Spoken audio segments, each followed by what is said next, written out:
మన ప్రభును ప్రియ రక్షకుడు యేసుక్రీస్తు వారి నామములో కూడొచ్చిన మీ అందరికీ వందనాలండి. Praise lord. మనం అందరం కూడా మన సంపూర్ణ బైబిల్ పైకెత్తి బైబిల్ పనులు పాడుకుంటాం.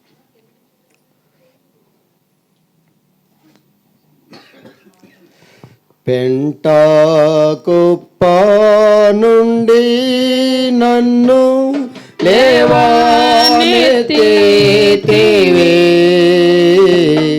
పెంటాకుప్ప నుండి నన్ను లేవనెత్తితివే,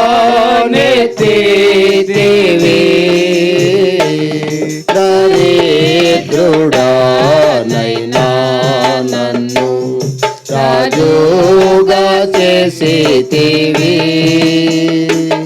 దరిద్రుడనైనా నన్ను రాజుగా చేసితివి. స్తుతి ప్రశంస పాడుచు కీర్తింతు నిత్యము, మహారక్షణనిచ్చెను మనశ్శాంతినిచ్చెను, మహారక్షణనిచ్చెను మనశ్శాంతినిచ్చెను.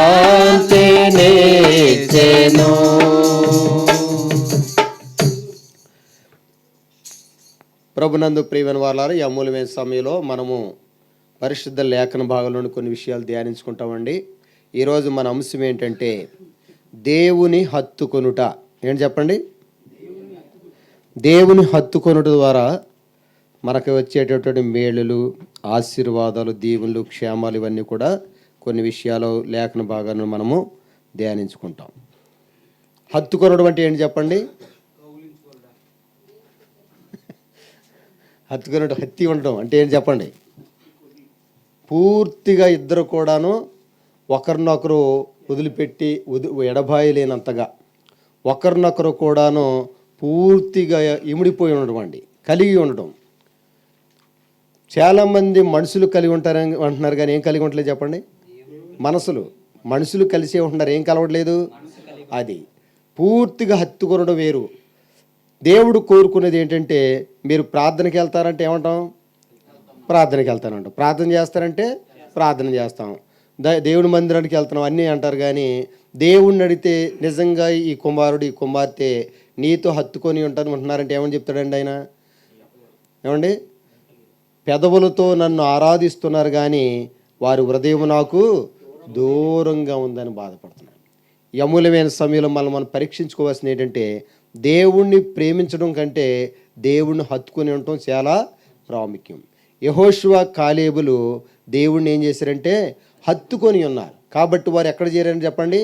వాగ్దాన దేశమైనటువంటి కానాన్లో వారు ప్రవేశించబడ్డారు. మిగిలిన వాళ్ళు వారి జీవితంలో కొన్ని లోపాలు, దోషాలు కలిగటం వల్ల ఆ యొక్క బయలుదేరినటువంటి వారిలో వాగ్దాన దేశంలో ప్రవేశపెట్టబడలేకపోయారు. కాబట్టి ఈరోజు మన అంశం ఏంటి చెప్పండి? దేవుని హత్తుకొనుట. వాస్తవానికి మన జీవితం ఎలా ఉంది, మన జీవితం ఎలా మార్చబడి, ఎన్నోసార్లు ఈ వాక్యాలు వింటారు ఉన్నాం లేదా? ఎన్నోసార్లు వింటున్నాం. మన ఆత్మీయ క్షేమం కొరకు మరలా ధ్యానించుకుంటాం. లేఖన భాగాల్లో గనక మనం గమనించినట్లయితే యెహోషువ గ్రంథము 22వ అధ్యాయము, యెహోషువ గ్రంథము 22వ అధ్యాయంలో గనక మనం గమనించినట్లయితే 194వ పేజీ, యెహోషువ గ్రంథము 22వ అధ్యాయము 5వ వచనాన్ని 5-6 వచనాలు మనందరూ చదువుదామండి. యెహోషువ గ్రంథము 22వ అధ్యాయము 5-6 వచనాలు చదవండి. అయితే మీ పూర్ణ హృదయముతోనూ మీ పూర్ణ ఆత్మతోనూ మీ దేవుడైన యెహోవాను ప్రేమించుచు ఆయన మార్గములన్నిటిలో నడుచుచు ఆయన ఆజ్ఞలను గైకొనుచు ఆయనను హత్తుకొని ఆయనను సేవించుచు యెహోవా సేవకుడైన మోషే మీకు ఆజ్ఞాపించిన ధర్మమును, ధర్మశాస్త్రమును అనుసరించి నడుచుకునుడి. అతడేలాగు చెప్పిన తరువాత వారిని దీవించి వెళ్ళనంపగా వారు తమ నివాసములకు పోయిరి. దేవుడు తన దాసుల ద్వారా మనల్ని దీవించి మన గృహాలను సాగనంపడానికి ఇష్టపడుతున్నారు. మన అమూల్యమైన సమయంలో మన గృహాల నుండి, మన ఇళ్ళ దగ్గర నుండి దేవుని సన్నిధికి ఎందుకు వచ్చామంటే దేవుని యొక్క దీవెనల కొరకు. దేనికి వచ్చాం చెప్పండి? దీవించి సాగనంపాడంట, వెళ్ళనంపాడంటండి. కాబట్టి ఏదో ప్రార్థనకి వెళ్ళామండి, వారు పిలిస్తే వచ్చామని కాదండి. మనలో ప్రతి ఒక్కరు కూడాను తప్పనిసరిగా దేవుని సన్నిధిలో నుండి దీవెనలతో తిరిగి మన గృహాలకు వెళ్ళాలి. అంతే కదండి? ఏదో మామూలుగా వచ్చి మామూలుగా వెళ్తే అది సంపూర్ణత కాదు. ఇక్కడ 6వ వచనం ఏం చెప్తుందండి? అతడేలాగూ చెప్పిన తరువాత వారిని దీవించి వెళ్ళనంపగా వారు తమ నివాసములకు పోయిరి. మన గృహాలకి, మన నివాసాలకు తిరిగి వెళ్ళేటప్పుడు దేవుని ఆశీర్వాదాలతో, దీవెనలతో మనము సాగనంపబడాలి. కాబట్టి ప్రభునందు ఇలా జరగాలంటే మనం చేయాల్సింది ఏంటంటే, అయితే 5వ వచనం, మీ పూర్ణ హృదయముతోనూ మీ పూర్ణ ఆత్మతోనూ మీ దేవుడైన యెహోవాను. ఎవరు దేవుని ప్రేమించడం కష్టమా సులువా చెప్పండి అమ్మా? మనం రకరకాల ఆటలు ప్రేమిస్తూ ఉంటాం, మోసం చేస్తాయి అవి. మీరు ఎవరినైతే ఎక్కువగా లోకాన్ని కానీ లోకంలో ఉన్న వ్యక్తులు ఎవరు ప్రేమించి మీరు ఎప్పుడైనా సరే క్షేమం పొందారా? అదేమైనా శాశ్వతంగా నిలిచినాయి అంటే అన్నీ కూడా మోసాలే. మనము వాక్యం చెప్పేది ఏంటంటే దేవుణ్ణి ప్రేమించండి. దేవుణ్ణి ప్రేమించడం అంటే ఏంటి? అది అపవిత్రమైన కార్యం కాదు. దేవుణ్ణి, మన సృష్టికర్త అయినటువంటి ప్రభువుని మనం ప్రేమించడం. ప్రజలందరూ సృష్టిని ప్రేమిస్తున్నారా, సృష్టికర్తను ప్రేమిస్తున్నారా చెప్పండి? ఈ సృష్టిలో మంచి మంచి గృహాలు లేదంటే రకరకాల వాటిని మేము ప్రేమించుకుంటూ సమయం అంతా వృధా చేస్తున్నారు. ఇవే ఇంత రమ్యంగా, చూడముచ్చటగా, సంతోషకరంగా, ఆనందదాయకంగా ఉండేటి ఇవి ఇచ్చినటువంటి దేవుడు ఇంకెంత బాగుంటారు చెప్పండి? దాన్ని బట్టి మనం అర్థం చేసుకోవాల్సిందిగా ప్రేమపూర్వకంగా మనం చేస్తున్నాం. అయితే మీ పూర్ణ హృదయముతోనూ మీ పూర్ణ ఆత్మతోనూ మీ దేవుడైన యెహోవాను ప్రేమించుచు. మేము దేవుని ప్రేమించాం కాబట్టి కదండి ఇక్కడికి వచ్చామంటారు చాలామంది. ప్రేమించే వాళ్ళు ఏం చేయాలంటండి? ఆయన మార్గములు అన్నిటిలో నడుచుకొనుచు. మనకు అనుకూలమైన వాటిలో కొన్ని నడుస్తాం, కొన్ని వదిలేస్తాం. అదే పెద్ద సమస్య. ఆయన మార్గములు అన్నిటిలో నడుచుచు ఆయన ఆజ్ఞలను గైకొనుచు. అది ఆయన మార్గములన్నిటిని నడుచుకొనుచు ఆయన ఆజ్ఞలన్నిటి గైకొనుచు ఆయనను హత్తుకొని ఆయనను సేవించు. దేవుడు మనం ఏం చేయాలి చెప్పండి? హత్తుకొని. అంటు మొక్కలు ఎప్పుడైనా చూసారండి మీరు? ఏమ్మా చెప్పండి, అంటు మొక్కలు ఎలా ఉంటాయి చెప్పండి? ఆ మొక్క ఈ మొక్క రెండు వేరు వేరు మొక్కల్ని కలిపి దాన్ని వాడికి అంటుకట్టి మనకు అమ్మినప్పుడు మనం మామిడి మొక్కలు కొనుక్కుంటాం. కొనేటప్పుడు చెప్తారు లేదా? మనకు కూడా అర్థమైంది. ఆ యొక్క ఆ చెట్టు రూపాన్ని బట్టి చూసి ఇది బంగినపల్లిలో చెప్పండి అమ్మా, ఏ రసాల్లో కూడా ఏ రసం తెలిసిద్దే తెలీదా? మనము ఏ మొక్కని తెలిసి చక్కగా చూడముచ్చటగా కొనుక్కొని వాటిని పెంచుకున్నామో అదే కాయలను కోరుకుంటాం. అది ఆ కాయలు కాకుండా వేరే కాయలు కాస్తే అది ఏ మొక్క అనుకుంటామని చెప్పండి?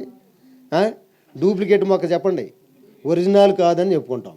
అలాగనే మనల్ని కూడా దేవుడు అంటుగట్టుకొని మన స్వభావం వేరు, దేవుడి స్వభావం వేరు. ఆయన వ్యవహారాలు వేరుగా ఉంటాయి, మన వేరుగా ఉంటాయి. అయితే ఆయనలో మనల్ని ఏం చేశారంటే అంటుకట్టుకున్నాడండి ఆయన. మనము అడవి చెట్లు అంటాడు. అడవి చెట్ల గురించి మనకు తెలుసు కదండి. అడవి చెట్లు ఒక క్రమంగా ఎత్తి ఎలబడితే చెప్పండి. మనం నాటుకున్న మొక్కలైతే వాటికి సంబంధించినట్టు ఒక క్రమ పద్ధతిగా ఉంటుంది. అడవి మొక్కలు అంటే ఎలగబడితే అలాగా వంకటెంకలుగా ఎలా వీలైతే అలాగ పెరిగినట్లుగా అలాంటి జీవితం కలిగిన వారిని ఆయనలో మనల్ని అంటుకట్టుకున్నాడు. రోమాపత్రికలో మనం చూసినట్లయితే ప్రియులారా, ఆయన హత్తుకుని ఉంటే మన జీవితం ధన్యంగా మార్చబడద్దండి. రోమీలకు రాసిన పత్రికలో గనక మనం గమనించినట్లయితే ప్రియులారా, 11వ అధ్యాయము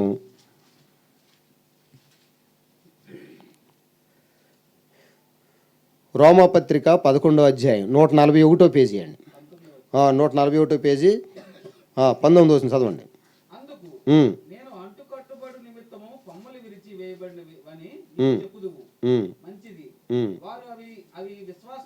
అది కాదండి, మనం చదవాల్సిన 23, 24. 23 వచ్చిన 24 వచ్చిన చదవాలి. వారును తమ అవిశ్వాసములో నిలవకపోయిన ఎడల అంటు కట్టబడుదురు, దేవుడు వారిని మరలా అంటుగట్టుటకు శక్తి గలవాడు. ఎట్లనగా నీవు స్వాభావికమైన అడవి ఒలీవ చెట్టు నుండి కోయబడి స్వభావ విరుద్ధముగా మంచి ఒలీవ చెట్టున అంటుగట్టబడిన ఎడల స్వాభావికమైన కొమ్మలగు వారు మరి నిశ్చయముగా తమ స్వంత ఒలీవ చెట్టును అంటుగట్టబడరా.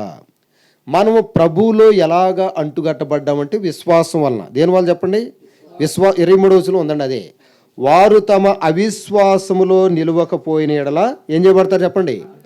దేవుణ్ణి గనక మనం నమ్మితే, విశ్వసిస్తే మనం కూడా ఏం చేయబడతాం? ఆయనలో అంటుగట్టబడతాము. వాస్తవానికి ఆయన విధానం వేరు, మన విధానం వేరు. మనం నోరు తెరితే అన్నీ అబద్ధాలు వస్తాయి. అవునా కదా అమ్మా? మనం నోరు తెరితే అన్నీ బూతులే వస్తాయి.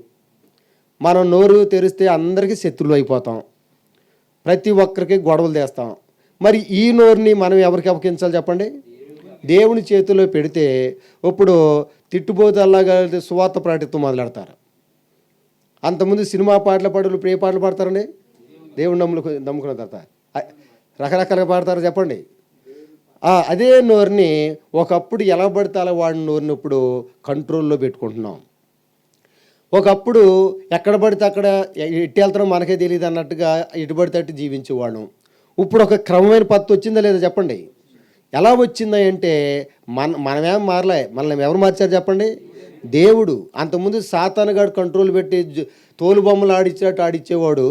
ఇప్పుడు దైవ నడిపింపులోకి వచ్చాం కాబట్టి దేవుని ఆత్మచేత మనం నడిపించబడి అంతకుముందు కాని ఫలాలు ఫలించేటట్టు మనము ఇప్పుడు చక్కని విలువైనటువంటి అర్థవంతమైన, అంతకుముందు ఎందుకు పోతున్నామో ఎలా పోతున్నామో అర్థం లేని మన జీవితము ఇప్పుడు ఒక విలువైనటువంటి గౌరవప్రదమైన అందరికీ ఉపయోగదాయకమైనటువంటి ఆ పద్ధతులకు మనం మార్చివేశాడు. ఇది ఎలా సాధ్యమైంది అంటే అంతకుముందు అడవి చెట్లు అంటాడు మనం. అంతకుముందు ఎవరు చెప్పండి? అస్తవ్యస్తంగా ఎలా పడితే అలాగా ఒక సరైనటువంటి యజమానుడు కోరుకున్నట్టుగా కాకుండా ఉండదండి. మనల్ని దేవుడు ఒక అంటు కట్టుకుని చక్కగా ఎక్కడ ఎలా ఉండాలో, అందరికీ ఉపయోగదాయకంగా ఎలా మారాలో దేవుడు అలా చేశాడు మనల్ని. కాబట్టి ప్రియులారా, ఇక్కడ యెహోషువ గ్రంథం 22వ అధ్యాయము 5వ వచనం మనం చూసుకున్న ప్రకారంగా ఆయన ఆజ్ఞను గైకొంటూ ఆయనను హత్తుకొని ఆయనను సేవించుచు యెహోవా సేవకుడైన మోషే మీకు ఆజ్ఞాపించిన ధర్మశాస్త్రమును అనుసరించి గనక నడుచుకుంటే దేవుడు మనల్ని దీవించి చక్కగా సాగనంపి, మీకు అర్థం అవడానికి అమ్మగారింటికి వెళ్ళేటప్పుడు సాగనంపుతారా, అత్తవారింటికి వెళ్ళేటప్పుడు సాగనంపుతారండి ఎక్కువగా? యథార్థం చెప్పండి. తెలుసా మీకు? ఇద్దరు కూడా సాగనంపితే ఇంకా మంచిదండి. చెప్పండి. దేవుడు అంత మంచివాడండి. మనల్ని చక్కగా ముచ్చటించి చక్కగా మనతో ప్రీతిగా మాట్లాడి మనకు సహాయపడుకుంటా జాగ్రత్త అనుకుంటూ చెప్తానే ఉంటాడు ఆయన దారి పొడిపోతా కూడా. కాబట్టి ప్రియులారా, ఈ అనుభవంలోకి మనం రావాలంటే మనం దేవుణ్ణి ప్రేమించాలి. మొట్టమొదటిగా ఏం చేయాలి చెప్పండి? దేవుణ్ణి ప్రేమించండి, దేవుడు చెప్పినట్లు చేయండి, ఆయన ఆజ్ఞల ప్రకారం నడుచుకోండి, ఆయన హత్తుకోండి, ఆయన సేవించండి. తప్పనిసరిగా దేవునికి మనము వారసులు అవుతాం. తర్వాత మనం గమనించినట్టయితే ప్రియులారా చూడండి, రాజులు దాని ముందు అంతకుముందు మనం దేన్ని ప్రేమించేవాడు ఒకసారి చూద్దాం. 119వ కీర్తన. మనం ఒకప్పుడు ఎలాంటి వాళ్ళు చూడండి. 119వ కీర్తన అంటే మీకు అర్థమైపోవాలి. 119వ కీర్తన 25వ వచనం, 516వ పేజీ, 516వ పేజీ 119వ కీర్తన 25వ వచనం. నా ప్రాణము మంటిని ఎత్తుకొనుచున్నది, నీ వాక్యము చేత నన్ను బ్రతికింపు. మన ప్రాణాలు దేన్ని ఎత్తుకుంటున్నాడు చెప్పండి? నువ్వు మంటివి కనుక తిరిగి ఏమైపోతావు చెప్పండి? మన్ను అయిపోతావు అని చెప్పినట్లుగా. మనం ఎప్పుడైనా సరే ఎందులో కలిసిపోవాలండి? అది వేరు. కానీ మన శరీరం మట్టిలో కలితే కలవచ్చాం, కానీ మన ప్రాణం మట్టిలో కలవకూడదు. ఎప్పుడు మట్టిని అత్తుకోవడం అంటే భూ సంబంధమైన కోరికలు, భూ సంబంధమైన ఆలోచనలు, ఇహలోకమైనటువంటి పద్ధతులు. మీరు ఈ లోక మర్యాదను అనుసరింపొద్దు అని వాక్యం సెలవిస్తూ ఉంది. దావీదు గారి కీర్తన రాసుకుంటే ఏమన్నాడంటే, నా ప్రాణము మంటిని హత్తుకొనుచున్నది. దేవుడి వాక్యం అని చెప్తున్నా, ఆయన హత్తుకోమని చెప్తుంటే మన ప్రాణం దేన్ని హత్తుకోండి చెప్పండి. ప్రయాసపడి భారం మోసుకొనిస్తున్న సమస్త జనులారా నా యొద్దకు రండి, నేను మీకు విశ్రాంతి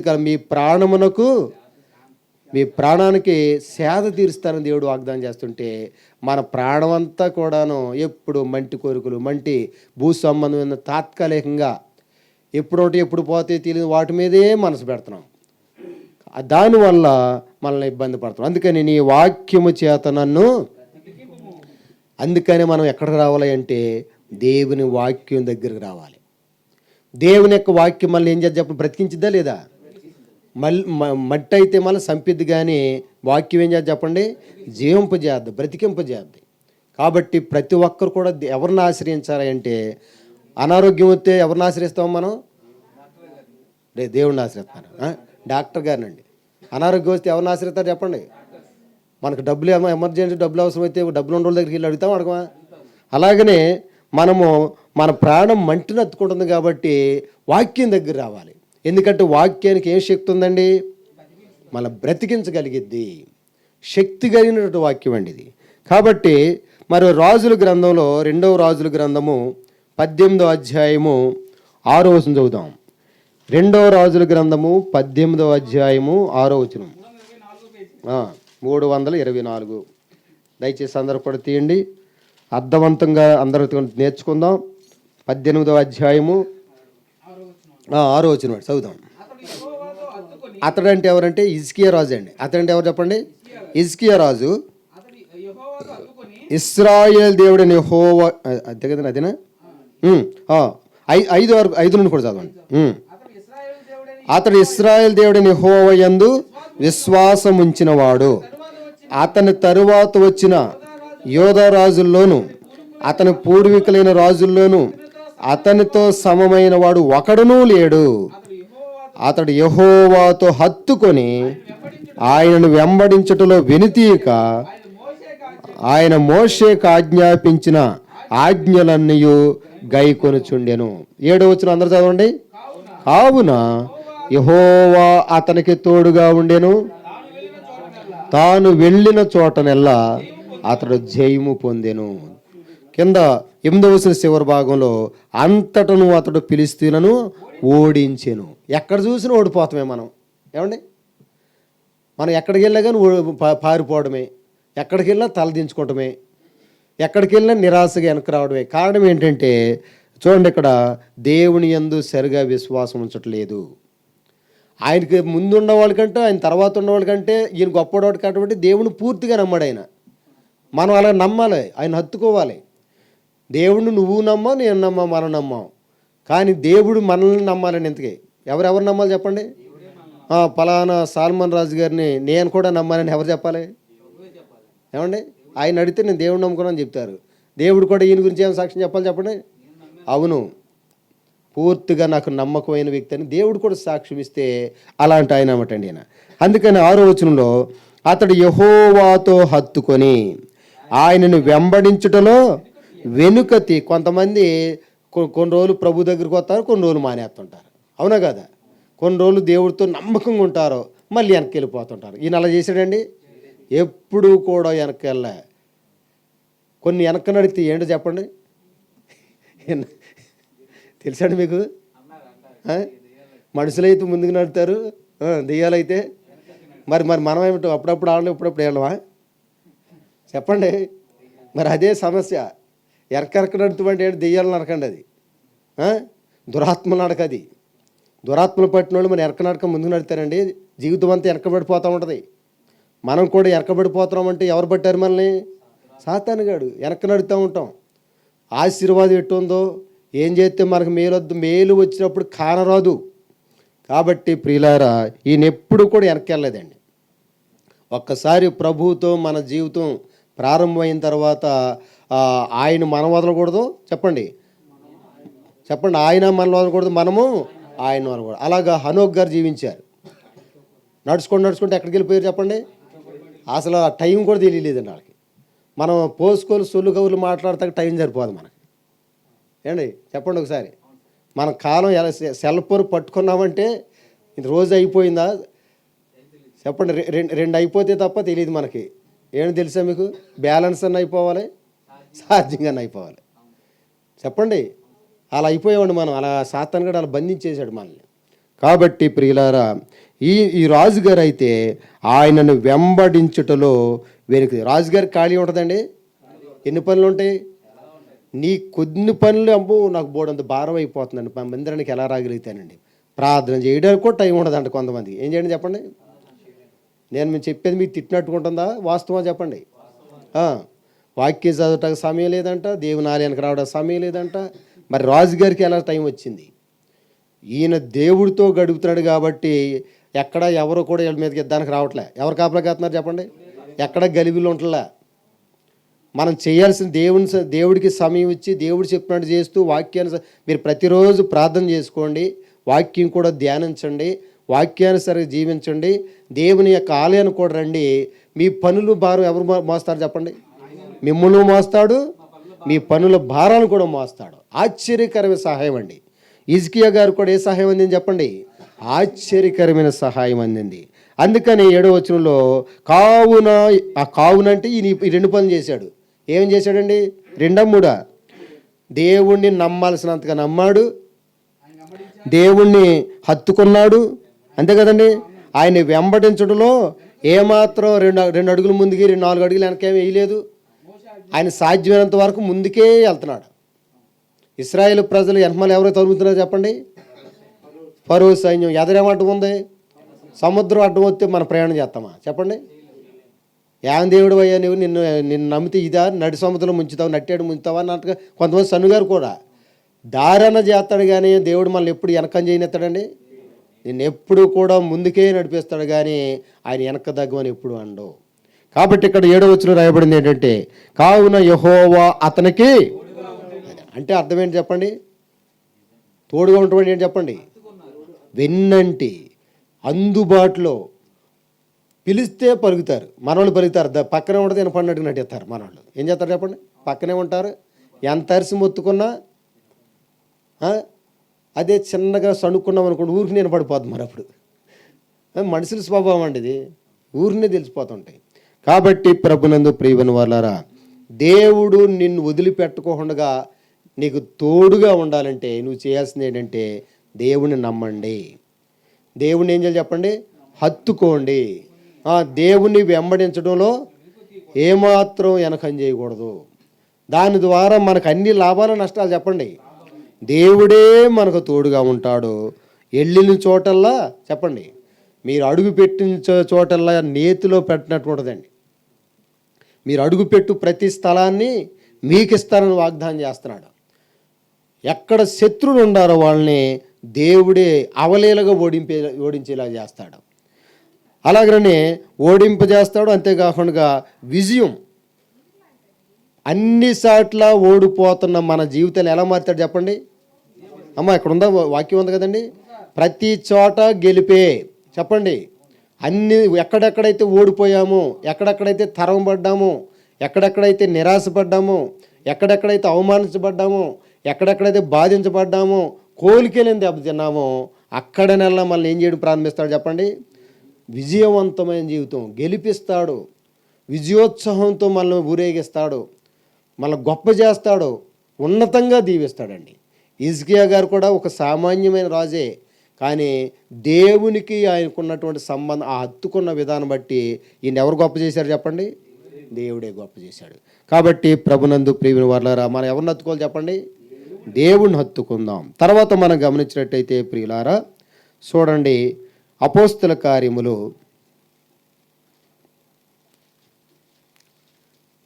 11:23. అపోస్తల కార్యములు 11:23. అందరు తీయండి, 114వ పేజీ వచ్చిన చెప్పండి. 11:23. అతడు వచ్చి అంటే బర్నబా వచ్చి దేవుని కృపను చూచి సంతోషించి ప్రభువును స్థిర హృదయముతో హత్తుకొనవలని అందరినీ హెచ్చరించెను. ప్రభుని ఎలా హత్తుకోవాలని చెప్పండి? అంటే మన హృదయం స్థిరంగా ఉండదండి. ఏమో ఉంటాయా? ఎప్పుడు ఎలా మారిపోద్దో మనకే తెలీదు. ఇక్కడ వాక్యం విన్నప్పుడు భలే హత్తుకోవాలని పెద్ద ఎవరిని బయటికి వెళ్తాం కానీ రకరకాల హత్తుకుంటూ ఉంటాం. అదే సమస్య. అందుకనే దేవుణ్ణి మనము స్థిర హృదయముతో, ప్రభువును స్థిర హృదయముతో హత్తుకుంటే అది మనకి ఇది ఒక హెచ్చరికగా తీసుకోవాలండి, బాధ్యతగా తీసుకోవాలి. అప్పుడు అన్ని విధాలుగా కూడా ఫలభరితంగా మన జీవితం ఉంటుంది. తర్వాత మనం గమనించినట్టయితే ప్రియులారా, మనం ఎవరెవరిని ఎలా హత్తుకోవాలో చూద్దాం ఒకసారి. లోకాసు వార్త 19:48. లోకాసు వార్త 19:48. లోకాసు వార్త 19:48. ప్రజలందరూ ఆయన వాక్యమును వినుటకు ఆయనను హత్తుకొని ఉండిరి గనుక. ప్రజలందరూ కూడా ఆయన ఎందుకు హత్తుకున్నారంటే దేవుని యొక్క వాక్యము వినడానికి. చెప్పండి, దేవుని యొక్క వాక్యం వినడానికి ప్రజలందరూ అంటే ప్రజలు మనం కూడా ఉండాలో వద్దే చెప్పండి. ప్రజలందరూ కూడా ఆయన హత్తుకున్నారంట వాక్యం కొరకు. దేని కొరకు చెప్పండి? ఇప్పుడు ఈ రాత్రి మన అందరూ దేనికోసం వచ్చామండి? పలహారం కొరక చెప్పండి? దేవుని వాక్యం కొరకు మనం వచ్చాం. కాబట్టి మనము ఖచ్చితంగా వాక్యం మళ్ళీ ఏం చేద్దాం అనుకున్నాం ఇందాక? మనం బ్రతికించిద్ది. ఎక్కడెక్కడైతే మనము బలహీనం అయిపోతున్నాం ధైర్యపరిచిద్ది, బలపరిచిద్ది, క్షేమాబుద్ధి కలగజేద్ది. తర్వాత మనం గమనించినట్లయితే ప్రియులారా, అపోస్తుల కార్యములు 17:34. అపోస్తుల కార్యములు 17:34.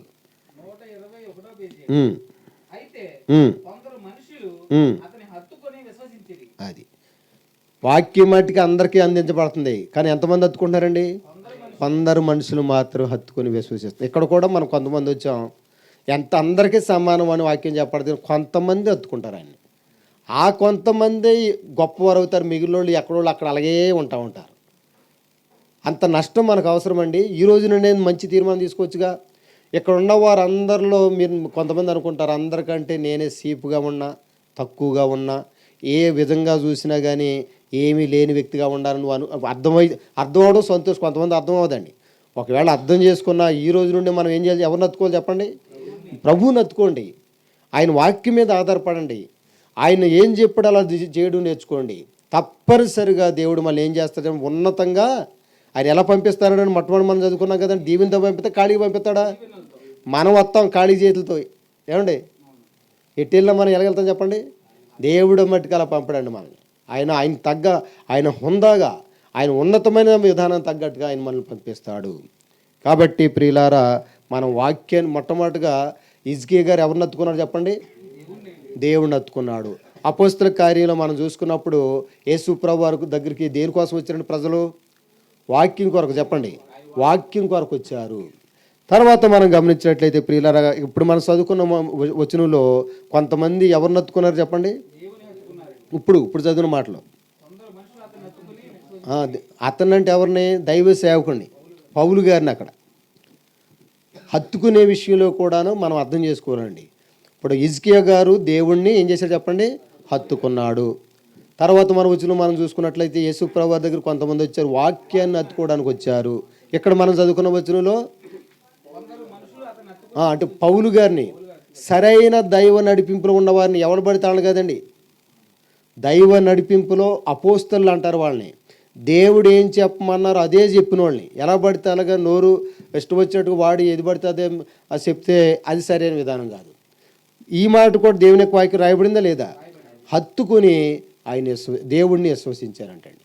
కాబట్టి ప్రియులారా, ఆ లిస్టులో మనం కూడా ఉండాలని వాక్యం మనం స్పష్టంగా తెలియజేస్తూ ఉంది. యెషయా గ్రంథము తర్వాత మనం ఎవరిని హత్తుకోవాలి? యెషయా గ్రంథము 14వ అధ్యాయము 1వ వచనం. యెషయా గ్రంథం 14 చదవండి.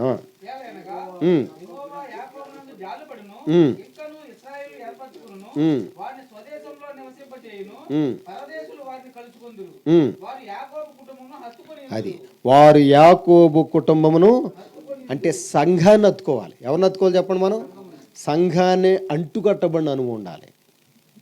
సంఘాన్ని వదిలి ఎప్పుడు కూడా మనం ఉండకూడదు. ఇది దేవుని యొక్క క్రమమైన పద్ధతి అండి. పైన వచనాలు చూస్తే, యాలయనగా యెహోవా యాకోబునందు. ఎందుకంటే సంఘ విషయంలో ఎప్పుడు ఎవరు జాలి పడతారు చెప్పండి? దేవుని సంఘంలో చేరిన ప్రతి ఒక్కరి విషయంలో ఎవరు జాలి చూపిస్తారో ఉందా లేదు ఇక్కడ? యాకోబు అంటే ఒక మనిషిగా సంఘం అని. ఏలయనగా యెహోవా సంఘం విషయంలో జాలి పడతాడు, ఇంకను సంఘాన్ని ఏర్పరచుకొనును, వారిని స్వదేశంలో అంటే క్షేమంగా. సొంత ఊరిలో క్షేమం ఎక్కువ ఉండదా? పరాయి ఊర్లో ఎక్కువ క్షేమం ఉండదండి? పట్టు ఎక్కడ ఉండదు? మనకి భద్రత ఎక్కువ ఉండదు? స్థానిక బలం ఎలా ఉండదు చెప్పండి? అలా జీవింపజేస్తాడండి దేవుడు. వారు యాకోబు కుటుంబమును హత్తుకొని ఉందురు. కాబట్టి ప్రభునందు ప్రియమైన వాళ్ళ మనం దేవుణ్ణి హత్తుకోవాలి. బ్రదర్ చెప్పగలరా క్రమం? ఎవరెవరిని హత్తుకోవాలి చెప్పగలరా?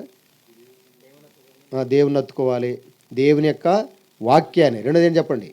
దేవుని యొక్క వాక్యాన్ని హత్తుకోవాలి. తర్వాత ఆత్మ సంబంధమైన దైవ సేవకుని హత్తుకోవాలి. తర్వాత ఎవరిని హత్తుకోవాలి చెప్పండి? ఆత్మ సంబంధమైన సంఘమును. దైవ నడిపింపులో దేవుని కొరకు, దేవుని రాజ్యం కొరకు ఎవరైతే సిద్ధపడుతున్నారో అలాంటి సంఘంతో కూడా అంటుగట్టబడిన అనుభవం ఉన్నట్లయితే వారి విషయంలో ఎవరు జాలి పడతారు చెప్పండి? అసలు మనుషులు ఎప్పుడన్నా మనం ఎందుకు జాలి పడినట్టుగానే ఉంటారు, కానీ ఎవరేమో సాయం చేయరండి. ఓహో అయ్యో అయ్యో అంటుంటారు, కానీ ఏమైనా చేస్తారా? ఆరుతారు తీరుతారంటారు. ఇవన్నీ ఎవరు చేయగలరు చెప్పండి? అదే నీ ఎందుకు జాలి పడ్డాడు అనుకోండి, ఎంతగా పైకి లేపుతాడో తెలుసండి. అందుకని మన బాధలు, మన సమస్యలు, మన లోటుపాట్లు కన్నీటితో ఎవరి సన్నిధిలో వేడుకోవాలి చెప్పండి? అది ఇప్పుడు దేవుడు కనుక మన ఎందుకు జాలి పడితే ఆయన చక్కగా ఏమేమి చేయాలో, మన నివాసాలు, మన ఆహారాలు, మన యొక్క వస్త్రాలు, మన యొక్క వ్యవహారాలు, మన యొక్క ప్రతి విషయంలో కూడా దేవుడు శ్రద్ధ తీసుకుని వాడుకుంటాడు. తర్వాత మనం లేఖన భాగాలు మనం చూసుకున్నట్లయితే రోమాపత్రిక 12:9. రోమాపత్రిక 12వ అధ్యాయము 9వ వచనం. అమ్మ అర్థమవుతుందంటారా? రోమా 12.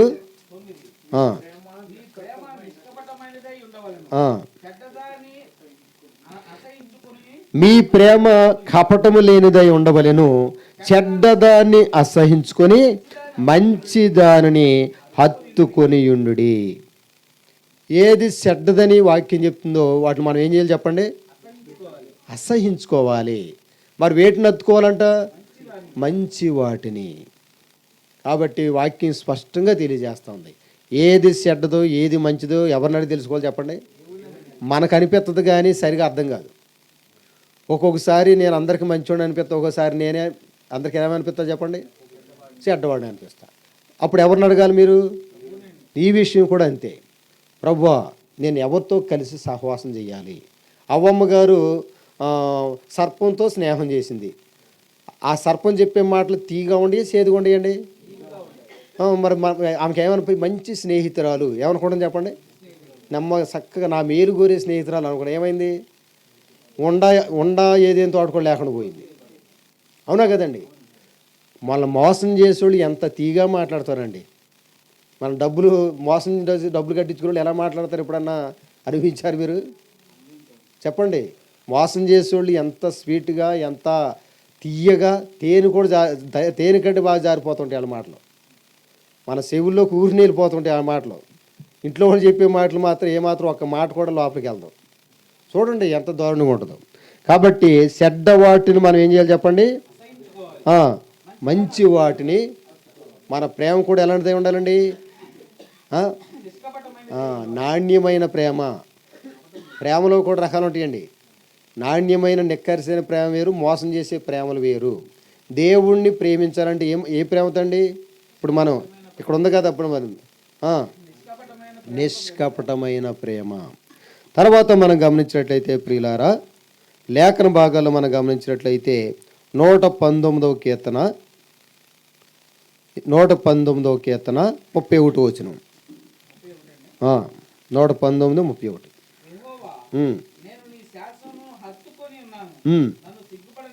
అది ఎవరైతే దేవుని యొక్క శాసనాలు, దేవుని యొక్క వాక్యాన్ని హత్తుకుంటారో వారి జీవితంలో ఎప్పుడు కూడా ఏం కలదు చెప్పండి? సిగ్గుపడే అవసరమే రాదు. మనం కొన్ని పనులు చేసి ఎంతమంది ముందు తలదించుకున్నామండి? చిన్నోళ్ళ దగ్గర తల దించుకోవటమే, పెద్దోళ్ళ దగ్గర తల దించుకోవటమే. మన దేవుడు మన తల దించేవాడు, పైకెత్తేవాడండి. ఆయన ఎప్పుడూ కూడా మనల్ని ఉన్నతంగా, హుందాగా, గొప్పగా మనం ఎప్పుడు కూడా అందరి ముందు తల ఎత్తుకోవాలని కోరుకున్నాడండి. ఆయన నిన్ను తలగా నియమిస్తాడు కానీ తోకగా నియమించడు. ఇప్పుడు ఆయన వాక్యాన్ని, ఆయన శాసనాలు, వాటిని ఎవరైతే హత్తుకుంటారో వారు ఎప్పుడు కూడా తల దించుకునే పరిస్థితి రానివ్వడు, సిగ్గుపడే పరిస్థితి అసలు రానివ్వడు. అంతేకాకుండా మన అనేకులకి ఒక గొప్ప ఉన్నతంగా దీవిస్తాడు. నమ్ముతారా నమ్మట్లేదు మనం చెప్పండి? నిజంగా మనం దేవుడిని నమ్మాలండి. ఆయన మాటలు ఎప్పుడు కూడా నమ్మదగినవి. దేవుడు మనల్ని ఎక్కడెక్కడైతే తల దించుకునే పరిస్థితి వచ్చిందో అక్కడ మనల్ని ఏం చేస్తాడు చెప్పండి? మన తల పైకి ఎత్తుతాడు, ఉన్నతంగా దీవిస్తాడండి. ఉన్నత స్థలంలో ఆయన మనల్ని నడవ చేస్తాడు. కాబట్టి మనం ఎవరిని హత్తుకోవాలి చెప్పండి? దేవుని హత్తుకోండి. ఆయన వాక్యానుసారం జీవించండి. తప్పనిసరిగా మన జీవితంలో అవి సాధ్యమైతే.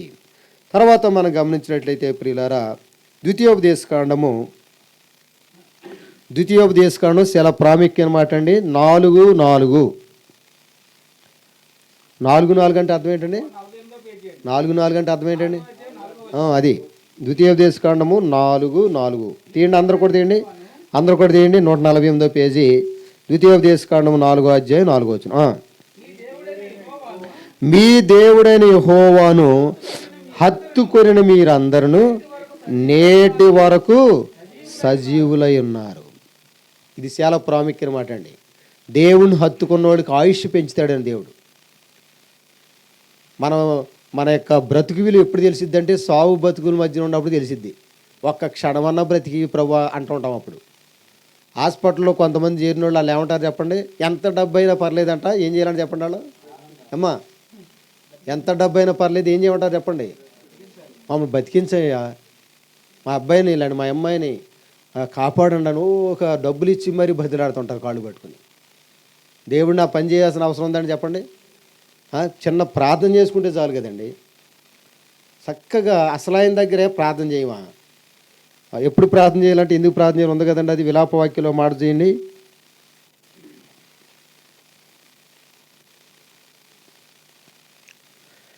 విలాప వాక్యములు 2వ అధ్యాయము 19వ వచనం. 2:19 682వ పేజీ. 682వ పేజీ తీయండి. అందరూ కూడా ఉండండి ఒకసారి. 682వ పేజీ విలాప వాక్యములు 2:19. నీవు లేచి రేయి మొదటి జామున మొరపెట్టుము, నీళ్లు కుమ్మరించినట్లు ప్రభు సన్నిధిని. అది ప్రభు సన్నిధిని ఏం కుమ్మరించాలంటండి? డబ్బా కుమ్మరించమన్నాడు దేవుడు. ఏమని చెప్పండి? ఆయన ఏమో హృదయాన్ని కుమ్మరించమంటున్నాడండి. డబ్బు మొత్తం అక్కడక్కడ అప్పులు చేసి మరి పోగు చేసుకొచ్చి ఆళ్ళ పాదాల దగ్గర పెట్టి బతుకునే కంటే అదేదో దేవుడు పాదాల దగ్గర నీ హృదయాన్ని కుమ్మరించవచ్చు కదా. అప్పుడు ఏం జరిగిద్దండి? పసిపిల్లలేంటి, పెద్దోళ్ళేంటి, అందరి ప్రాణాలకి భద్రత. ప్రార్థన చేస్తే చాలండి. కాబట్టి దేవుని హత్తుకుంటే మన ఆయుష్ కూడా ఏం చేస్తాడు చెప్పండి? పెంచుతాడు. చెప్పండి, ఆయుష్ అంటే ఏంటమ్మా? ఆయుష్ అంటే బ్రతుకు కాలం. ఆయుష్ అంటే ఏంటి చెప్పండి? జీవించే కాలాన్ని దేవుడు పెంచుతాడు, అధికం చేస్తాడు. హిజ్కియా గారు పెంచాడు లేదు? ఇందాక మనం ఒక ఆయన గురించి చదువుకున్నాం. ఆయన వాళ్ళకి జీవితం వల్ల అన్నిట్లో గెలిపే కాదు, మరణాన్ని కూడా జయించాడు. ఎన్ని సంవత్సరాలు చెప్పండి? 15 సంవత్సరాలు పెంచుకున్నాడండి. మనం ఆస్తులు పెంచుకోవడానికి, ఐశ్వర్యాలు పెంచుకోవడానికి, పదవులు పెంచుకుంటా ప్రార్థన చేస్తాం కానీ దేని గురించి ప్రార్థన చేయని చెప్పండి? 15 సంవత్సరాలు అంటే ఒక్క క్షణం ఎవరన్నా ఇవ్వగలరండి మనకి చెప్పండి? మరి అది కూడా పొందాడంటే ఆయనలో ఉన్న గొప్పతనం ఏంటంటే ఏం చేశాడు చెప్పండి? దేవుడిని పూర్తిగా నమ్మాడు. ప్రభువా నాకు ఆయుష్ పెంచమని అంటే దేవుడు ఆయుష్ పెంచగలడని కూడా నమ్మాడు. అంతేకాకుండా ఎక్కడికి వెళ్ళినా విజయం రావాలంటే దేవుడు పాదాలు పట్టుకుంటూ చాలనుకున్నాడు ఆయన. ఎక్కడ ఓడిపోలేదండి ఆయన. దాంతోపాటు ఆయుష్ విషయంలో కూడాను ఒక ఆయన వచ్చి నీ టైం అయిపోయేలా ఉన్నావు. డాక్టర్లు కూడా ఏమంటారు చెప్పండి? ఇక మా వల్ల కాదు అన్నటప్పుడు కూడా ఆయన కూడాను ఆ మాట తెలుతుంగానే గుండాకి చచ్చిపోలే. ఎవరన్నా మాట చెప్తే మనకు అప్పటికే ఏమైపోద్ది చెప్పండి? నాకు ఒక ఆయన ఉన్నారు కదా ప్రభువారు అని వెంటనే ఆయనకి వెళ్ళి తిరిగి ఏం చేశాడు చెప్పండి, వెంటనే కన్నీళ్లతో ప్రార్థన చేశాడు. ఉన్నదన్నట్టుగా తన జీవితం ప్రభు సన్నిధిలో ఆయన చెప్పుకున్నాడు, తన సమస్యని విన్నవించుకున్నాడు. వెంటనే ఎవరైతే చచ్చిపోబోతామని చెప్పాడు ఆయన వెనక తిరిగి వచ్చి చెప్పాడు. వెంటనే ఇంకా ఎన్ని సంవత్సరాలు చెప్పండి, 15 సంవత్సరాల ఆయుష్ దేవుడు నీకు ఇస్తున్నాడు. ఎంత ధన్యత అని చెప్పండి అది. అలా ఉండాలని మనం. ఎవరైతే రేపు పోతావరా అని చెప్పాడో నీ అంత గొప్పవాళ్ళు లేడు అని ఇలా చెప్పేస్తాడు దేవుడు. అంతే కదండి. ఎందుకు బతుకుతున్నారు అన్నవాళ్ళు ఇంక కలకాలం బతికాయని దీవిస్తారు మనల్ని. అర్థమైందండి. ఎప్పుడు పోతారని ఎదురు చూసిన వాళ్ళు కూడాను ఇంకో 4 రోజులు ఈయన ఉంటే బాగుండి ఎంతోమందికి ఉపయోగపడే వ్యక్తి అన్నట్టుగా అలా చేయగలడు దేవుడు. ఎప్పుడు ఆయనను హత్తుకొనుట ద్వారా. చూడండి, లేవి అంటే అర్థం ఏంటంటే హత్తుకొనుటండి. లేవి అంటే ఎవరు చెప్పండి? లేవీయులు అంటే దైవ సేవకులు, ఆత్మీయులందరూ కూడాను దేవుని హత్తుకునేవారుగా ఉండాలి. ఆదికాండము 29వ అధ్యాయము, ఆదికాండం 29:34 ఒకసారి చదువుదాం. ఆదికాండం 29:34.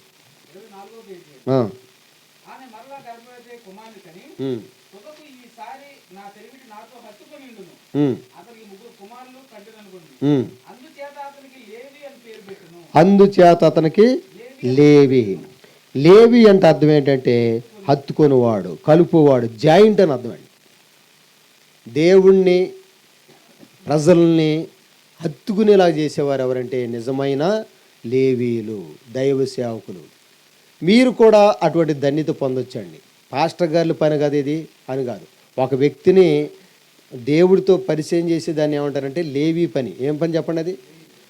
దేవుణ్ణి హత్తుకునేలా చేయాలి మనల్ని. తప్పుడు పని చేయడానికి కొంతమంది సహకరిస్తూ ఉంటారు. ఒకప్పుడు నువ్వు కూడా అలాగైతే ఉండొచ్చు.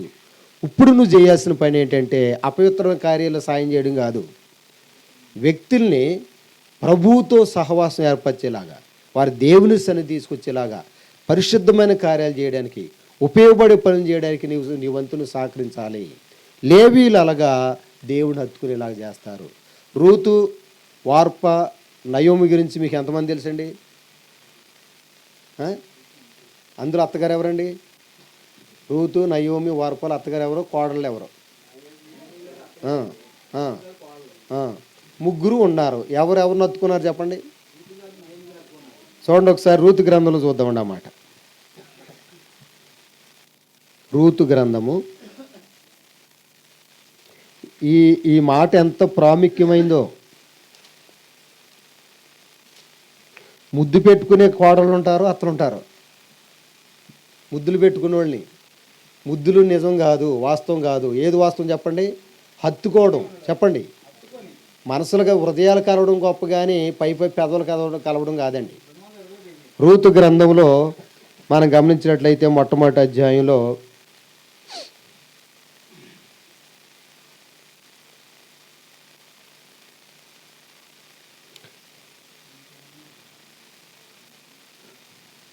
చూడండి 14 వచనం. మొదటి అధ్యాయం 14 వచనం.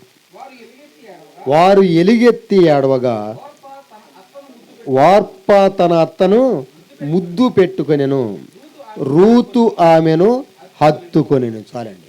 ముద్దు పెట్టుకోవడానికి హత్తుకోవడానికి తేడా ఇక్కడ అర్థమైపోతుందండి. అత్తగారు వారి సొంత ప్రాంతం, అత్తగారికి భర్త చచ్చిపోయాడు. ఇద్దరు యొక్క కోడలు కూడా ఎవరు చచ్చిపోయారు చెప్పండి? భర్తలు చచ్చిపోయారు. ఏమి సొంత ప్రాంతం వేరే దేశం, సొంత ఏరియా వెళ్ళిపోవడానికి రెడీ అయిపోయింది. ఇద్దరు కోడళ్ళు కూడా ఒకే ప్రాంతం అనుసరించిన వాళ్ళు. మరి అయితే అక్కడ ఇద్దరికి అత్తగారంటే ప్రేమే, ప్రాణమే. కానీ అసలైన టైం వచ్చినప్పుడు ఉత్తుత్తు ముద్దులు పెట్టుకుని వేరైపోయే కోళ్ళ మంచిదా అంటే అత్తను వెంబడించే కోళ్ళ మంచిది చెప్పండి? ఇక్కడే తెలిసిపోద్ది. మనం కూడాను అంటే రూతు లాంటి విశ్వాసులు ఉన్నారు చెప్పండి, వార్ప లాంటి విశ్వాసులు ఉన్నారు. మరి మనం ఎవరు, ఏ విశ్వాసులు? రూతు గారి భవిష్యత్తు ఎలా ఉంది, వార్ప గారి భవిష్యత్తు ఎలా ఉందండి? ఈ మౌడు చచ్చిపోయిన దాంతో నాకేంటి, ఏమంతో ఉండి నాకు కూడా మౌడు చచ్చిపోయాడు, నాకేం కలిసి వద్ద, అదే నేను మా అమ్మగారు ఇంటికి వెళ్ళిపోతే నేను తిరిగి మళ్ళీ వివాహం చేసుకోవచ్చు, హాయిగా నేను బతకొచ్చు, ఎక్కడికి వెళ్తుందో నాకు తెలియని ప్రాంతం, అసలు ఏళ్ళకే దిక్కు లేదు అన్నట్టుగా అలా మంచి వాళ్ళు లోకాన్ని బట్టి నెంబర్ 1 నిర్ణయం తీసుకున్నాడు. వాళ్ళు ఊరు అందరూ ఎవరు మెచ్చుకుంటారు చెప్పండి? అమ్మా, వార్ప గారిని మెచ్చుకుంటారు, రూతుని మెచ్చుకుంటారా? మెంటలెక్కింది, ఆ మెంటలెక్కింది దాంతో వెళ్ళిపోతుంది అనుకుంటా ఏమైనా బడి తిట్టారు. వాళ్ళతో ఉన్న వాళ్ళని మెచ్చుకున్నారు. తర్వాత ఈ వార్ప అన్నవాడు ఏమైపోయింది ఈ రోజుకి ఎవరు తెలియదు. మరి రూతు గారి గురించి యేసు ప్రభు వారే రూతమ్మ గారి వంశావళులను పుట్టుకొచ్చారు. ఆయన తండ్రులు వరుసగా వారి యొక్క పితరుల పేర్లు అందరూ రాయబడితే కొంతమంది స్త్రీల పేర్లు కూడా రాయబడినాయి. మత్తయి సువార్త మొదటి అధ్యాయంలో చూస్తే ఆడోళ్ళు 4-5 పేర్లు కూడా రాశాడు దేవుడు ప్రత్యేకంగా. ఎలాంటి వివాదాస్పదమైనటువంటి రూపురేఖలు చెప్పుకోవడానికి కూడా అవకాశం లేని వ్యక్తుల పేరు కూడా దేవుడు గొప్పగా చేశాడండి. ఎందుకంటే దేవుణ్ణి వీళ్ళు ప్రేమించి హత్తుకున్న ద్వారా. అత్తగారిని హత్తుకుంటే ఈ బైబిల్లో రాయడం ఏంటంటే దాంట్లోనే అర్థం ఉంది. కాబట్టి చెడ్డవాటిని మనం ఏం చేయాలి చెప్పండి, అసహించుకోవాలి. మంచివారిని మనం ఏం చేయాలి చెప్పండి, హత్తుకోవాలి.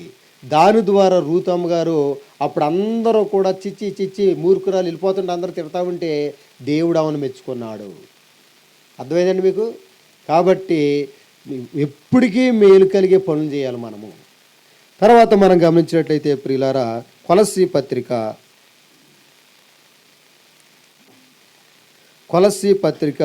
2:19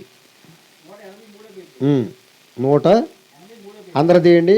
183 కొలస్సీ పత్రిక 183 అండి.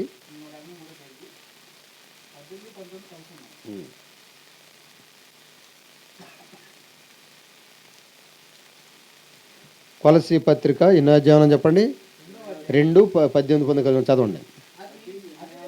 అందులో శిరస్సును అనకాను చెబుదాం చాలండి. శిరస్సును హత్తుకొనని వారు. ఇప్పుడు శిరస్సు అంటే చూపించండి, మీ శిరస్సు ఎక్కడ ఉందో చూపించండి. ఎక్కడ నుండి ఎక్కడ శిరస్సు అంటారు. ఈ శిరస్సును హత్తుకోకుండా మిగిలింది ఉంటే ఎవరికైనా ఉపయోగపడదండి. మనమే దేవునికి ఎవరమండి, శరీరం. ఆయన మనకు తల, శిరస్సు. ఆయనకు మనం మొండు అనమాట. మనం ఎప్పుడు ఎవరిని హత్తుకోవాలి చెప్పండి. కొంతమంది నిద్రలో కూడా నడుతూ ఉంటారు. మీరు ఎప్పుడు నడిచారా, చూసారా? నిద్రలో నడుతారండి. సరిగా నడవగలుగుతారండి ఆ టైంలో? సరైన కంట్రోల్ ఉంటుందా చెప్పండి? అది శిరస్సును హత్తుకోకుండా నడిచే జీవితం అలాంటిది. కాబట్టి సంఘానికి శిరస్సు ఎవరు చెప్పండి? ప్రతి స్త్రీకి ఎవరు శిరస్సు? ప్రతి సంఘానికి ఎవరు శిరస్సు చెప్పండి? యేసుక్రీస్తు ప్రభువారే శిరస్సు. సంఘం అనే ఆయన శరీరానికి ఆయనే శిరస్సు. ఆయన మనం ఇప్పుడు కూడా ఏం చేయాలి చెప్పండి, హత్తుకుని ఉండటమంటే ఆయన ఆలోచన ప్రకారంగా, ఆయన నడిపింపు ప్రకారంగా, ఆయన ఉద్దేశించిన ప్రకారంగా, ఆయన ఆజ్ఞాపించిన విధంగా మనం నడుచుకుంటే శ్రేష్టమైనటువంటి గమ్యాన్ని చేరతాం. నేటి కూడా చాలా మంది ఎవరిని హత్తుకుంటలేదు చెప్పండి. ఉండేది ఇంట్లోనే ఉంటారు, భర్త మాట వినరు కొంతమంది. ఏమండి? అలాగనే సంఘంలో ఉంటారు, ఎవరి మాట వినరు చెప్పండి, దేవుడి మాట వినరు. ఇలా పెద్ద సమస్య అండి. కాబట్టి మనం ఇప్పుడు కూడా ఎవరిని హత్తుకోవాలి చెప్పండి? శిరస్సును. మనందరి శిరస్సు ఎవరు చెప్పండి? యేసుక్రీస్తు ప్రభువారి. అంటే ఆయన వాక్యానుసారంగా మనం జీవించాలి. తర్వాత మనం గమనించినట్లయితే ప్రియులారా, 2 మాటలు చూసుకుని మనం ముగించుకుంటాం. యెషయా గ్రంథము 56వ అధ్యాయం. యెషయా గ్రంథము 56వ అధ్యాయం, 616వ పేజీ. యెషయా గ్రంథము 56వ అధ్యాయము 3వ వచనం. అందరు తీశారండి? యెషయా గ్రంథము 56:3. యెహోవాను హత్తుకొను అన్యుడు. మనం అందరం ఒకప్పుడు ఎవరు చెప్పండి? అన్యులమే. ఇప్పుడు ధన్యులమయ్యాం. నువ్వు దేవుణ్ణి హత్తుకోనంతకాలం వరకు కూడా నువ్వు ఎవరు చెప్పండి? అన్యుడివే, అన్యురాలువే. దేవుణ్ణి కనుక హత్తుకోవడం ప్రారంభించావంటే ధన్యుల లిస్టులో నువ్వు నేను కూడా మనం కూడా చేస్తాం. కింద వాళ్ళు ఎవరైనా సరే షండు నిశ్చయముగా యెహోవా తన జనులు నన్ను వెలివేయనని అనుకునవద్దు. షండు నేను ఎండిపోయిన చెట్టు అని అనుకునవద్దు. నేను నియమించిన విశ్రాంతి దినాలను ఆచరించు, నాకు ఇష్టమైన వాటిని కోరుకొనుచు, నా నిబంధనను ఆధారం చేసుకున్న షండును గురించి యెహోవా ఎలాగూ సెలవిస్తున్నాడు. కింద ఎన్ని దీవెనలు ఆశీర్వాదాలు ఉంటాయో. మనం అన్యులుగా ఉన్నప్పుడు మన స్థితి ఏంటంటే, షండు అంటే మనకు తెలుసు కదా, ఇటు పురుషుడు కాదు అటు స్త్రీ కాదు, నపుంసకులండి. ఎదుగు బొదుగు లేని జీవితం అంటారు చూడండి. ఆదాయ వనరులు లేకపోతే లోకపరంగా అన్ని విధాల్లో జీరో లేదంటే మైనస్లో ఉండే పరిస్థితి. అంతేకాకుండా ఎండిపోయిన జీవితం కింద ఉంది కదండి. ఎండిపోయిన జీవితం, ఉపయోగం లేని జీవితం, అందరూ కూడా చేత్కరించే జీవితం. ఇలా ఉన్న మన జీవితాల్ని దేవుణ్ణి హత్తుకోవడం ద్వారా ధన్యులుగా మార్చేస్తాడు, ఫలభరితంగా చేస్తాడు. క్షేమాభివృద్ధి కలగజేస్తాడు. ఆయన కింద చూసినట్లయితే ఎన్నెన్నో దీవెనతో మనల్ని నింపుతాడు. కాబట్టి ప్రియులారా, నువ్వు ఎవరిని హత్తుకోవడం మొదలెట్టాలి చెప్పండి? ఎండిపోయిన నీ జీవితం ఇంకేంటండి, అన్నీ అయిపోయినాయి. ఎటు నుండి ఆదాయ వనరులు, ఏ విషయంలో చూసినటువంటి బతుకుతామో చేస్తామో తెలీదు, పిల్లల భవిష్యత్తు ఏమైపోతే తెలీదు. అసలు ఆలోచించకపోతేనే బోడంత బీపీ ఉంది నీకు. ఏది ఆలోచించకపోతేనే ఇవన్నీ గుర్తు వస్తూ ఉంటే ఇక రకరకాల కొత్త పేర్లు కూడా లేని వ్యాధులు కూడా వస్తూ ఉంటాయి. ఈ సమస్యలేని ఎవరి చేతిలో పెట్టాలి చెప్పండి? పెట్టండి. నువ్వు అన్యుడు అవడు. ఇప్పుడు ఎవరు చెప్పండి? దేవుడి బిడ్డవు, దేవుని కుమారుడు, దేవుని కుమార్తె అన్నప్పుడు ఇప్పుడు బాధ్యత ఎవరు తీసుకుంటారు? నీకు చేత కానీ, నీ వల్ల కానివి, నువ్వు వదిలేసుకున్నవి, లేకపోతే ఇది సాధ్యపడదు అనుకున్న వాటిని కూడా ఎవరు కార్యం చేస్తాడు చెప్పండి? సచ్చిన స్థితిలో నుండి జీవం అనేది పుట్టిస్తాడు. ఎండిపోయింది ఎప్పుడన్నా తిరిగి బతికిద్దా చెప్పండి? పొయ్యిలో పెడతా తప్ప ఎందుకు పని చేయదు. అలాంటి జీవితాన్ని తిరిగి పచ్చగా, అంత ఫలభరితంగా 30 60 100 కూడా ఫలింపజేయగలడు. చూడండి ప్రియులు, ఇంకో ప్రాముఖ్యమైన మాట మనం చూసుకున్నట్లయితే యెహోషువ గ్రంథంలోకి మరలా రండి. యెహోషువ గ్రంథము 23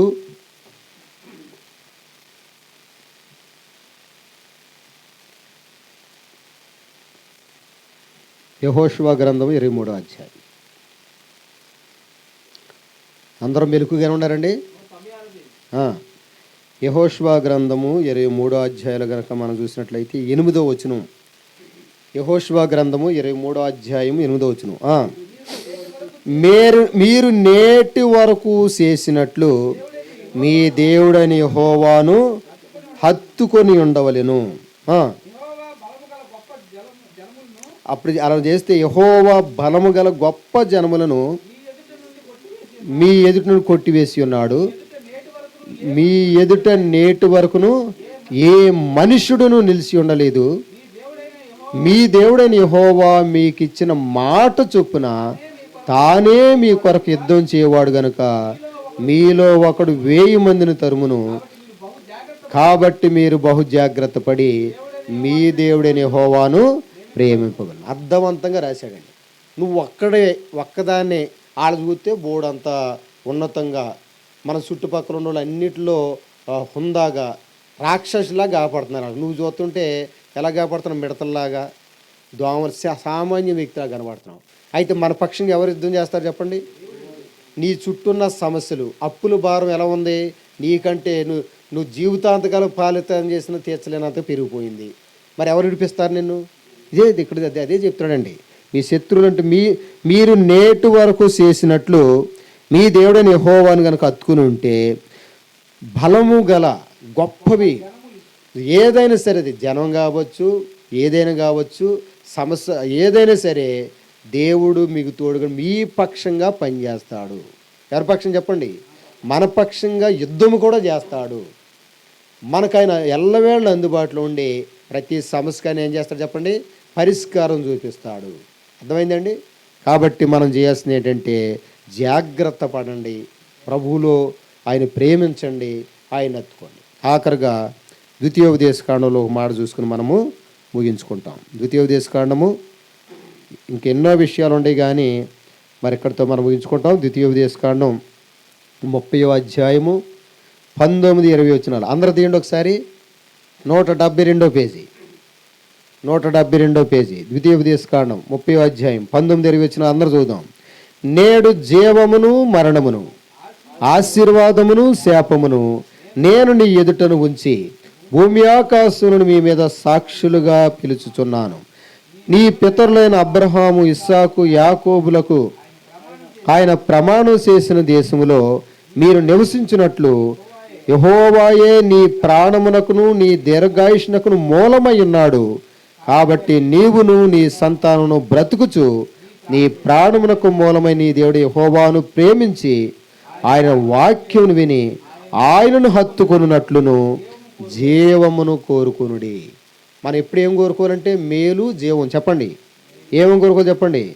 మేలు, ఆశీర్వాదము, జీవము. చెప్పండి, మేలు, ఆశీర్వాదము, జీవం. ఈ మూడింటిని కోరుకోవాలండి మనం. ఈ మూడింటిని మనం కోరుకోవాలంటే మనం దేవుణ్ణి, దేవుని యొక్క వాక్యాన్ని, దైవజనులను, సంఘాన్ని కూడా మనం హత్తుకోవాలి. దాని ద్వారా మన జీవితంలో దేవుడే మన పక్షంగా ఉండి అన్యులు కూడా మన జీవితం ఎలా చేస్తాడు చెప్పండి? ధన్యులుగా. ఎండిపోయిన మన జీవితాన్ని పచ్చగా, అన్నీ కోల్పోయిన మన జీవితంలో సమృద్ధిగా దయచేసి, అసలు మనం ఊహించినటువంటి సంఘటనలు మనము ఎలా కూడా చేస్తాడా దేవుడని బైబిల్లో ఆల్రెడీ చేసిన వాటికంటే మించిన కార్యక్రమాలు చేస్తాడా చేయలేదు చెప్పండి? ఆయన హిజ్కియా గారు చేశాడు, దావీదు చేశారు, రూతమ్మ గారు చేశారు. మరి నీ చేయడా దేవుడు? ఆయన బలం తగ్గిపోయిందండి. ఏమండి ముసలోడైపోయాడైనా? ఇచ్చి చెప్పండి, ఇక నా దగ్గర లేవని చెప్తాడండి దేవుడు. మన దేవుడు చెప్పండి. దేవుడు ఇప్పటికి కూడా యేసుక్రీస్తు నిన్న నేడు నిరంతరము ఏకరీతిగా ఉన్నాడు. ఆయన శ్రీమంతుడు, ఆయన సర్వశక్తి కలిగినటువంటి దేవుడు. ఆయన సిలువు చెంతకు రావాలి. ఎక్కడ రావాలి చెప్పండి? ఆయన రక్త ప్రోక్షణలోకి రావాలి. ప్రభువా, నేను తెలుసో తెలియకో నేను నిన్ను అత్తుకోవడం మానేసి దావీదు గారి లాగా దేన్ని అత్తుకున్నాను చెప్పండి? మట్టిని అత్తుకున్న నా ప్రాణం. ఇప్పటికీ అన్నీ మట్టి పద్ధతులు.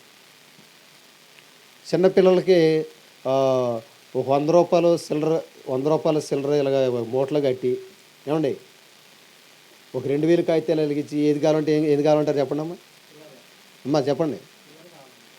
100 రూపాయలు రూపాయి బిళ్ళలో, 10 రూపాయలు బిళ్ళ, ఇప్పుడు రూపాయి బిళ్ళకి ఉండదు. 2000 కాగితం ఉందా చెప్పండి? మరి మాట్లాడరా? 1000 కాగితమే లేదు ఇప్పుడు. ఒక 500 కాగితం రెండు చూపిస్తాడు. ఏది కావాలంటారు? పెద్ద మూటలా కాబట్టి ఇదే కావాలంటారు. అలాంటి మనస్తత్వం మనం, అవగాహన లేని వారు. దేవుని వాక్యం చెప్తుంది కదండి, మీరు ఏం చేయదలుచుకున్నా కానీ మీరు వాక్యం చదవండి, ప్రార్థన చేసుకోండి, దైవజనుల సలహా అడగండి, సంఘంతో ప్రార్థన చేయించుకోండి. ఓడిపోయి పడిపోయి నష్టపోయి అన్నీ కోల్పోయిన తర్వాత ప్రార్థన చేయండి బ్రదర్ అనుకుంటారు మనోళ్ళు. చెప్పరు, ముందు చెప్పరు. చెప్తారా? చెప్తే వీళ్ళు ఎక్కడ బాగుపడిపోతాం అనుకుంటారు. లేకపోతే చెప్తే వీళ్ళకి అన్నీ తెలిసిపోతే కొంతమంది కొన్ని దాచేస్తూ ఉంటారు. మీరు ప్రార్థన చేయకుండా, వాక్యం చదువుకోకుండా, దైవజనం సంప్రదించుకోకుండా, సంఘంతో ప్రార్థన చేయించుకోకుండా మీకు కొంతవరకు బాగానే భలే ఉంది అన్నట్టుగానే పెద్దగా మోసం. అది మీరు ఎప్పటికైనా చూసుకోండి. కానీ దీంట్లో కూడా యూట్యూబ్లో కూడా ఉంటుంది, అది జ్ఞాపకార్థం ఉంటుందండి. మీరు ఏ కార్యమైనా సరే 4 పనులు చెప్పండి అమ్మా. సిస్టర్ గారు మీరు చెప్పండి, 4 ఏం చేయాలండి? మనం ఏదైనా ఒక కార్యం చేయదలుచుకుంటున్నాం, దానివల్ల మనకి ఎంతో లాభం మేలు అనుకుంటున్నాం. ఆ 4 ఏం చేయాలి చెప్పండి? ఇంట్లో వాళ్ళు కూడా తెలియకుండా చేస్తుంటారు కొంతమంది. పోయిన తర్వాత డబ్బు అంతా ఏమైందంటే తెలియదు, ఊరినే పోద్దాడు. అవునా కదండి? ఇవన్నీ నిత్య సత్యాలు. ఏ కార్యమైనా సరే ముందు ప్రార్థన చేయడం దేవుడితో చెప్పుకోవడం. ప్రార్థన చేయడం ఏంటి చెప్పండి? దేవుడితో చెప్పుకుంటే వాక్యం చదివినప్పుడు ఆయన మనకి ఇది చేయాలి వద్దని చెప్పేస్తాడు వాక్యంలోని. అందుకు వాక్యం చదవాలి. మూడోది, అనుభవజ్ఞులైన దైవ సేవకులు ఉంటారు కొంతమంది. ఎవరు పడితే వాళ్ళు కాదండి. సేవకులు అంటే ఎవరండి? దైవ నడిపింపులో ఉన్నవాళ్ళు. లేకపోతే ఈయన రకంగా ఆమె రకంగా సలహా అయ్యి కాదండి. దేవుని చిత్తానుసారంగా ఉంటే దేవుని మనసులో ఉన్నటువంటి భావం చెప్తారు. ఆఖరిది ఏంటి చెప్పండి? సంఘం. సంఘస్థులు అంటే ప్రార్థనకి వెళ్ళి అందరూ సంఘం కాదండి. కొంతమంది నమ్మకస్తులు ఉంటారు, అంతే కదండి. ఆత్మ సంబంధమైన వాళ్ళు ఈ 4, అదే అపోస్తుల బాధ సహోదరుడు అంటే 4 కాళ్ళు లాంటిది అనమాట. ఏ పక్కన కూడా జారిపోం. ఇక వాళ్ళు ఎప్పుడు కూడా అన్నీ ఉన్నతంగానే వాళ్ళ రాయల్టీ వేరేగా ఉంటుంది. ఈ 4 విషయాల్లో పొరపాట్లు చేస్తే ఏదో పక్క నుండి ఎవరిలాగేస్తాడు చెప్పండి? 3 బాగానే ఉన్నట్టుగా మనకి 3 చూపిస్తూ ఉంటాడు, 4 చూపిడు మనకి. అక్కడ నుండి లాగేస్తాడు, అధపాతాల్లోకి వెళ్ళిపోతాడు, అన్నీ మైనస్ అయిపోతాయి. ఊహించినట్టు విధంగా నష్టపోయి పరిస్థితి. ఆ పరిస్థితి రాకుండా ఉండాలంటే మనం ఎప్పుడు ఎవరిని హత్తుకోవాలి చెప్పండి? దేవుణ్ణి, దేవుని యొక్క వాక్యాన్ని, ఆత్మ సంబంధ దైవజనుల్ని, స్థానిక సంఘాన్ని శిరస్సును హత్తుకోవాలి. మనం ఎవరిని హత్తుకోవాలి చెప్పండి? అంటే ప్రతి ఆలోచన దేవుడి దగ్గర నుండి రావాలి మనకి. దేవుడు ఎప్పుడన్నా తప్పుడు సలహా ఇచ్చాడండి మీ జీవితంలో ఎప్పుడన్నా చెప్పండి? ఎప్పుడైనా మనం మీరే కోరుకుంటాడు, మనకు ఆశీర్వాదం ఇవ్వాలని, మనకు జీవం ఇవ్వాలని, క్షేమాభివృద్ధి కలగజేయాలని కోరుకుంటూ ఉంటాడు. కాబట్టి ఈ కూడిక అయిపోయిన తర్వాత ఇంటికి ఏట్లు తెల్లాలని మనము మనం మొట్టమొదటి చదువుకున్నాం కదా, ఆ నిత్యమైన దేవునితో మనము మన గుడారాలు చేరినట్లుగా దేవుడు మనకందరికీ సహాయము దయచేయనుగాక. దయచేసి అందరూ కళ్ళు మూసుకోండి. మోకరించండి. ఒక నూతనమైన తీర్మానం చేసుకోండి దేవుని దగ్గర.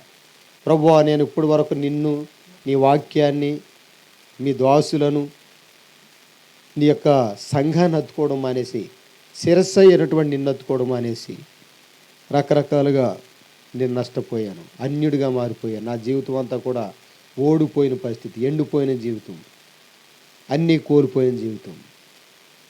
ప్రభువా, నన్ను క్షమించండి, కనికరించండి.